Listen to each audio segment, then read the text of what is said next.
लड़कियों की तालीम पर इस्लामाबाद में आलमी कॉन्फ्रेंस का आगाज़ हो चुका है। OIC के सेक्रेटरी जनरल इब्राहिम हुसैन शहर इक़्तिदार में मौजूद हैं, जबकि नोबेल इनाम याफ्ता मलाला यूसुफजई भी गुज़िश्ता रोज़ पाकिस्तान पहुँच चुकी हैं। आपको ये बता दें कि कॉन्फ्रेंस आज और कल जारी रहेगी। 47 ममालिक से वज़रा समेत मुख्तलिफ इदारों के सरबराह भी शरीक हो रहे हैं। वज़ीर आज़म शहबाज शरीफ ने इफ्तिताही तकरीब से खिताब किया। इसी हवाले से बात करेंगे, हमारे साथ मौजूद हैं उमर हयात खान। उमर, बताएगा कैसा माहौल है, कौन कौन खिताब कर चुका है, क्या कुछ हो चुका है अब तक?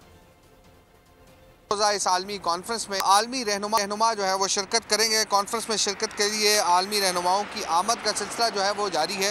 मलेशिया, म्यांमार, मौरितानिया, अमरीका, इराक और दीगर ममालिक के जो अहम हुकाम हैं वो पाकिस्तान पहुँच चुके हैं इस कॉन्फ्रेंस में शिरकत के लिए। और इस्लामाबाद एयरपोर्ट पर भी हम देख रहे हैं कि जो मेहमान हैं उनका पुरतपाक इस्तकबाल किया गया। नोबेल इनाम याफ्ता मलाला यूसुफजई जो है वो भी पाकिस्तान पहुंच गई हैं और मलाला यूसुफजई लड़कियों की तालीम से मुतालिक जो कॉन्फ्रेंस है उसमें शिरकत करेंगी।